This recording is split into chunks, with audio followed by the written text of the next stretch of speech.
বলো। উঠলাম ঠিকই, কিন্তু এখন মনে হচ্ছে গাছটা ঘুরে চলে গেছে। তোমায় কে বলে গো পাকা মোমাইয়ের উপরে উঠতে? হ্যাঁ, পিয়ারা তো একটাও খাও না, আর এদিকে পিয়ারা পানার এত ধান্দা, বাবা রে বাবা। বলো। হ্যাঁ, গাছটাকে ঠেলা মারবো না? তুমি বলছো তো গাছকে নাম দেবে না।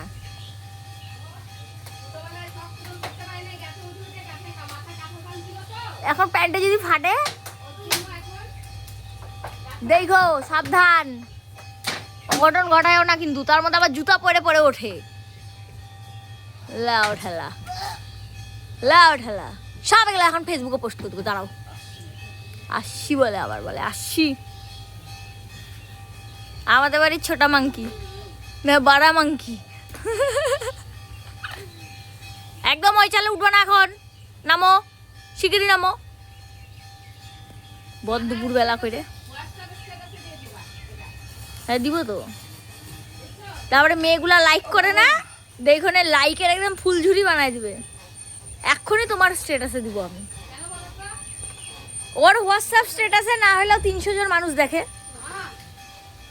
সেই ব্যাপার তোর।